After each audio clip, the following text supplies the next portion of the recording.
بسم الله الرحمن الرحيم. الحمد لله وحده والصلاة والسلام على من لا نبي بعده وبعد. Mes frères, mes sœurs, vous savez à quoi tient la simplicité de l'islam? Elle tient à cette foi qu'aucune hiérarchie religieuse n'a frelatée. Elle tient à cette pratique primitive qui est restée intacte comme au premier jour de la révélation divine. Le Coran le dit clairement. Lève la tête en monothéiste sincère pour professer la religion, suivant la nature primordiale selon laquelle Dieu a instauré les hommes. Pas de modification dans la religion de Dieu, voilà la religion dans sa rectitude. وَأَقِمْ وَجْهَكَ لِلدِّينِ حَنِيفًا فِطْرَةَ اللَّهِ الَّتِي فَطَرَ النَّاسَ عَلَيْهَا لَا تَبْدِيلَ لِخَلْقِ اللَّهِ ذَلِكَ الدِّينُ الْقَيِّمُ وَلَكِنَّ أَكْثَرَ النَّاسِ لَا يَعْلَمُونَ.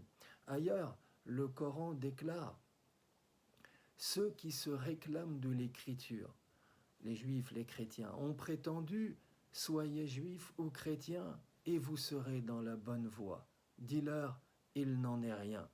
Suivons plutôt la religion d'Abraham en tant que croyant originel, lui qui ne fut absolument pas un associant. Dites: nous croyons en Dieu, nous croyons en la révélation qui est descendue sur nous, nous croyons en celle qui est descendue sur Abraham, sur Ismaël, sur Isaac, sur Jacob, sur les tribus. Nous croyons en ce qui fut donné à Moïse, à Jésus, en ce qui fut donné aux prophètes de la part de leur Seigneur. Nous n'avons de préférence pour aucun d'entre eux et à Dieu nous sommes soumis. وَقَالُوا كُونُوا هُودًا أَوْ نَصَارَى تَهْتَدُوا قُلْ بَلْ مِلَّةَ إِبْرَاهِيمَ حَنِيفًا وَمَا كَانَ مِنَ الْمُشْرِكِينَ قُولُوا آمَنَّا بِاللَّهِ وَمَا أُنْزِلَ إِلَيْنَا وما أنزل إلى إبراهيم وإسماعيل وإسحاق ويعقوب والأسباط وما أوتي موسى وعيسى وما أوتي النبيون من ربهم لا نفرق بين أحد منهم ونحن له مسلمون. Comme le prophète Mohammed l'a appris de l'ange Gabriel, l'islam est resté ce qu'il fut à l'origine de sa révélation. Omar ibn al-Khattab rapporte à ce propos: un jour que nous étions assis en compagnie de l'envoyé de Dieu, sallallahu alayhi wa sallam, un homme demanda: ô Mohammed, informe-moi au sujet de l'islam. L'envoyé de Dieu, sallallahu alayhi wa sallam, répondit alors: l'islam consiste à attester qu'il n'y a d'autre Dieu que Dieu et que Mohammed est son envoyé. Cela consiste à observer la prière, à acquitter l'aumône légale, à jeûner le mois du Ramadan et à visiter la maison sacrée de la Mecque pour qui en a la possibilité. Tu as dit la vérité, dit l'homme. Or cet homme, mes frères et sœurs, c'était l'ange Gabriel. Les 14 siècles passés n'ont pas altéré le moindre rite ni le moindre dogme de l'islam. La prière est restée ce qu'elle fut. Le jeûne est resté ce qu'il fut. L'aumône légale est restée ce qu'elle fut. Le pèlerinage est resté ce qu'il fut. Comme priait le prophète Mohammed, sallallahu alayhi wa sallam, le musulman prie aujourd'hui. Comme le prophète Mohammed jeûnait, le musulman jeûne. L'islam, a dit le prophète, sallallahu alayhi wa sallam, est établi sur 5 piliers. L'attestation qu'il n'y a d'autre Dieu que Dieu et que Mohammed est l'envoyé de Dieu, l'accomplissement de la prière, l'acquittement de l'aumône légale, le pèlerinage à la maison sacrée de la Mecque et le jeûne de Ramadan. Dieu dit à propos du jeûne: ô vous qui croyez, le jeûne vous a été prescrit comme il l'a été à vos devanciers dans l'attente que vous vous prémunissiez. Ce jeûne vous a été prescrit à un nombre limité de jours. À quiconque d'entre vous serait malade ou se trouverait en voyage, incombe un même nombre de jours pris ailleurs. À ceux qui en sont capables, mais qui le rompent, incombe alors comme rançon de nourrir un pauvre. Quiconque fait mieux spontanément, c'est pour lui meilleur. En tout état de cause, le jeûne est meilleur pour vous, pour autant que vous sachiez. Le mois de Ramadan est celui pendant lequel le Coran est descendu, en tant que guidance pour les hommes et que preuve ressortissant de la guidance et en tant que démarcation entre le bien et le mal. Quiconque parmi vous sera témoin de la naissance de ce mois le jeûnera. À qui serait malade ou se trouverait en voyage incombe un même nombre de jours pris ailleurs. Dieu n'exige de vous que ce qui est facile. Il n'exige pas de vous ce qui est difficile. À vous de parfaire, de compléter le nombre imparti en glorifiant Dieu de sa guidance. Peut-être lui en aurez-vous gratitude. Ya ayyuhalladhina amanu kutiba alaykumus siyam kama kutiba alal ladhina min qablikum la'allakum tattaqun ayyaman ma'dudat.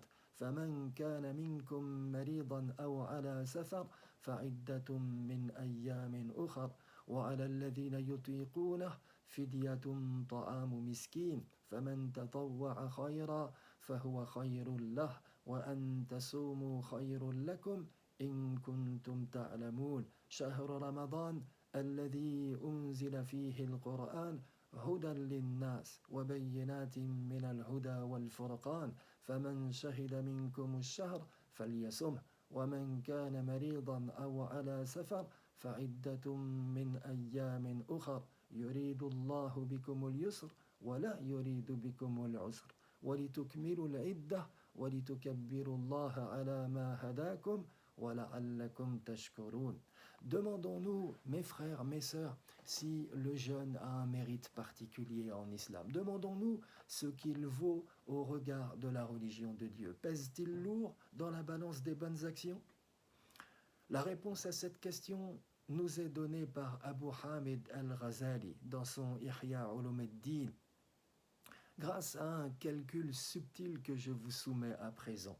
Le jeûne, nous dit le prophète sallallahu alayhi wa sallam dans un hadith, est la moitié de la constance. Et dans un autre hadith, le prophète sallallahu alayhi wa sallam d'ajouter, la constance est la moitié de la foi. Qu'est-ce qu'on en conclut? Je vous laisse deviner ce que représente le jeûne. Oui, c'est exact. Le jeûne représente, mes frères, mes sœurs, le quart de la foi. Et le quart de la foi, c'est énorme. Dans un hadith qudsi, Dieu fait dire par la bouche de son prophète, sallallahu alayhi wa sallam, toute bonne action sera récompensée de 10 fois jusqu'à 700 fois sa valeur. Exception faite du jeûne, car le jeûne est à moi et c'est moi qui en fixerai la rétribution. Mais me direz-vous, pourquoi cette exception? Pourquoi est-ce que le jeûne n'est pas comme les autres bonnes actions? Si le jeûne n'est pas comme le reste des bonnes actions, c'est parce que le jeûne étant abstinence et renoncement, ce n'est pas un acte cultuel visible. Il n'est pas visible à l'œil. Il n'est pas un acte cultuel comme la prière ou le pèlerinage, lesquels sont eux visibles. Dieu est donc le seul être à connaître l'existence du jeûne. C'est pourquoi lui seul est habilité à rétribuer le jeûneur. C'est une explication. Autre explication, autre réponse qu'on peut donner à la question pourquoi est-ce que le jeûne n'est pas comme les autres bonnes actions? Eh bien, c'est que si le jeûne n'est pas comme le reste des bonnes actions, c'est parce que le jeûne contraint le démon. En effet, on le sait, les désirs sont les moyens qu'a le démon pour nous détourner de Dieu. Or, les désirs, sachons-le, se renforcent par la nourriture et la boisson. Empêchez la nourriture et la boisson d'entrer dans votre corps, et alors vous affaiblirez les désirs par lesquels le démon vous fourvoie, nous fourvoie tous du droit chemin. C'est pourquoi le prophète de l'islam sallallahu alayhi wa sallam nous dit dans un hadith, Satan se propage dans l'homme comme le sang dans le corps. Amoindrissez l'influence de Satan par la faim. Un peu d'histoire maintenant, si vous le voulez bien. Il est dit dans les traditions sahih que lorsque le messager de Dieu sallallahu alayhi wa sallam émigra à Médine, il trouva que les Juifs jeûnaient le jour de Ashura, qui correspond, comme vous le savez, au 10e jour du mois de Muharram. Le prophète sallallahu alayhi wa sallam envoya quelqu'un auprès des Juifs pour les questionner sur ce point. Les Juifs répondirent, c'est le jour où Dieu, donc le jour de Ashura, c'est le jour où Dieu donna la victoire sur Pharaon à Moïse et aux fils d'Israël. Et nous jeûnons en l'honneur de cet événement. Nous, dit alors le prophète, sallallahu alayhi wa sallam, nous sommes plus près de Moïse qu'eux. Cette victoire de Moïse sur Pharaon est d'ailleurs évoquée dans le Coran. Bref, quand donc le jour de Ashura arriva, le prophète sallallahu alayhi wa sallam demanda à un homme de faire l'appel suivant, que celui d'entre vous qui est déjà en état de jeûne continue son jeûne. Quant à celui qui n'est pas en état de jeûne, qu'il se mette à jeûner jusqu'à la fin du jour. C'est à ce moment que le jeûne de Ashura devint une obligation religieuse pour tous les musulmans. Les choses en restèrent là jusqu'à ce que Dieu décide de prescrire le jeûne du mois de Ramadan. Alors, l'obligation de jeûner le jour de Ashura fut abolie par la prescription du jeûne du mois de Ramadan en l'an 2 de l'Hégire. Le mois de jeûne du Ramadan, mes frères, mes sœurs, c'est quoi? C'est la soumission du corps et la purification de l'âme. En exerçant continuellement sa volonté à demeurer vigilante, on obtient la maîtrise de soi et on se préserve de beaucoup de maux et de beaucoup de vices néfastes. L'envoyé de Dieu, sallallahu alayhi wa sallam, a dit « As-sawmu junnah » le jeûne est un bouclier. C'est-à-dire que le jeûne est une protection contre l'enfer, ou encore il est une protection contre les péchés. Dans une autre version, le prophète sallallahu alayhi wa sallam a dit « Le jeûne est un bouclier et une citadelle solide, contre le feu de l'enfer. » Avec le jeûne, on devient modéré, on devient sobre, on devient accommodant. Un rien fait plaisir et donne la joie de vivre. وَلِلصَّائِمِ فَرْحَتَانِ فَرْحَةٌ حِينَ يُفْطِرُ وَفَرْحَةٌ حِينَ يَلْقَى رَبَّهُ وَلَخَلُوفُ فَمِ الصَّائِمِ أَطْيَبُ عِنْدَ اللَّهِ مِنْ رِيحِ الْمِسْكِ. Celui qui jeûne, nous dit le prophète sallallahu alayhi wa sallam, éprouve deux joies. Il sera heureux quand il rompra le jeûne et il sera heureux encore de son jeûne quand il rencontrera son Seigneur. Le jeûne, mes frères, fait sentir la foi et la faim. Et il donne ainsi une idée des souffrances du plus pauvre que soi, à le plaindre, à le soulager, ce qui fait naître bien sûr la sensibilité et la générosité. كان رسول الله صلى الله عليه وسلم أجود الناس وكان أجود ما يكون في رمضان حين يلقاه جبريل وكان جبريل يلقاه في كل ليلة من رمضان فيدارسه القرآن فلرسول الله صلى الله عليه وسلم حين يلقاه جبريل أجود بالخير من الريح المرسلة. Nul, a dit un compagnon du prophète sallallahu alayhi wa sallam, n'était généreux à l'égal de l'envoyé de Dieu. Personne n'était généreux comme le prophète sallallahu alayhi wa sallam. Et cette générosité atteignait son paroxysme durant le mois de Ramadan, à la suite de ses entrevues avec Gabriel qui venait chaque nuit lui enseigner le Coran. À ce moment-là, l'envoyé de Dieu sallallahu alayhi wa sallam était plus généreux dans ses faveurs que les vents annonciateurs de pluie. Le jeûne montre aussi la nourriture comme moyen de vie et non comme un but en soi. Mon Dieu, disait le prophète sallallahu alayhi wa sallam, fais en sorte que la subsistance de la famille de Mohammed consiste simplement en ce qui suffit pour conserver. Le jeûne préserve de la médisance et de la calomnie, des paroles offensantes ou impudiques. C'est ainsi qu'on entend le prophète sallallahu alayhi wa sallam dire à un compagnon « Idha asbaha ahadukum yawman sa'ima fala yarfuth wa la yajhal fa in imra'un shatamahu aw qatalah falyaqul inni sa'im » que celui qui jeûne, a dit le prophète sallallahu alayhi wa sallam, ne disent pas de grossièreté et n'agissent pas comme les ignorants. Si quelqu'un l'attaque ou l'injurie, qu'ils disent 2 fois « je jeûne ». Mes frères, mes sœurs, le jeûne est rendu parfait par plusieurs choses, dont le fait de baisser le regard. قل للمؤمنين يغضوا من أبصارهم ويحفظوا فروجهم. Ce précepte coranique s'applique bien sûr dans tous les cas, mais en particulier pendant Ramadan. Le prophète sallallahu alayhi wa sallam a dit « Le regard concupiscent est l'une des flèches empoisonnées de Satan. Dieu donne une foi qui procure la douceur du cœur à celui qui préserve son regard par crainte de lui. » Il convient aussi, mes frères, mes sœurs, de retenir sa langue du bavardage, du mensonge, de la calomnie, des propos indécents et de la polémique, plus encore pendant Ramadan qu'en dehors de Ramadan. Et obliger cette langue à s'occuper de l'invocation de Dieu et de la récitation du Coran, cette langue qui est instigatrice de mal. Man lam yada qawl az-zur wal jahl wal amal bih فليس لله حاجة في أن يدع طعامه وشرابه. Celui qui ne renonce ni à dire des mensonges, ni à pratiquer des faussetés, Dieu n'a nul besoin qu'il se prive de boire ou de manger. Il convient également, sachez-le, de s'abstenir d'écouter ce qui est réprouvé. Samma'una lil kadhib akkaluna lis-suht, nous dit le Coran. Ceux qui sont tout oreille pour le mensonge sont des mangeurs impénitents de biens illégitimes.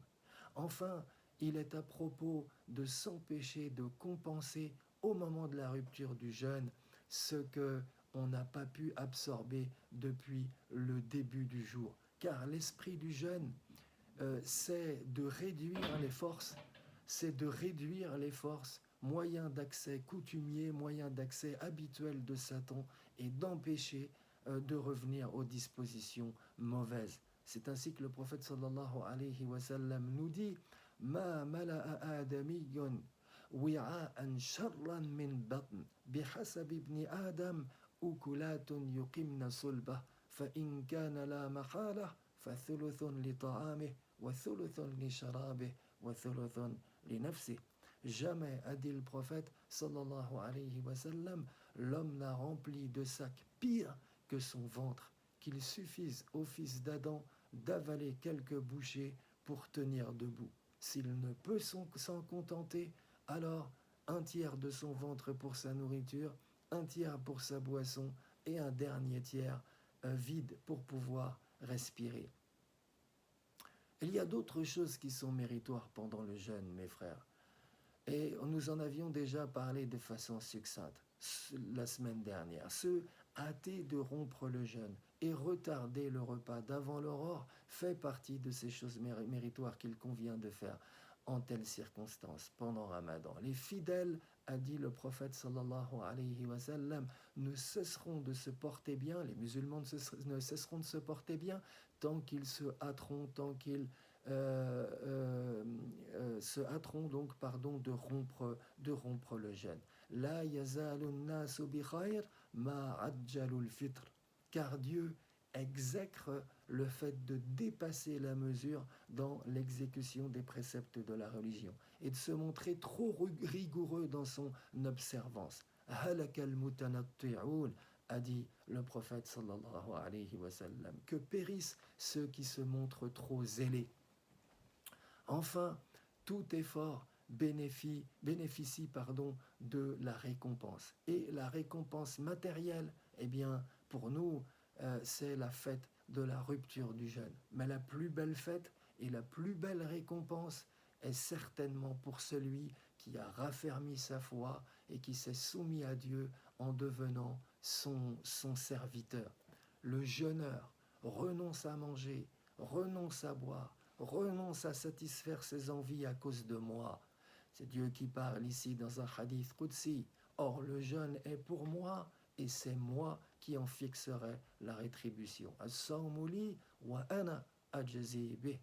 Ailleurs, Le prophète sallallahu alayhi wa sallam déclare: toute œuvre accomplie par le fils d'Adam sera multipliée, chaque bonne action étant comptée pour 10 jusqu'à 700, sauf le jeûne, a dit Dieu, car le jeûne est pour moi et c'est moi qui en fixerai la rétribution. Le jeûneur délaisse ses passions et sa nourriture à cause de moi. Dans un autre passage encore de la Sunna, le prophète sallallahu alayhi wa sallam déclare: et je ne tarderai pas plus que cela, quiconque jeûnera pendant le Ramadan et le fera avec une foi sincère, en escomptant la récompense divine, en espérant une récompense dans l'au-delà, eh bien ses fautes passées lui seront pardonnées.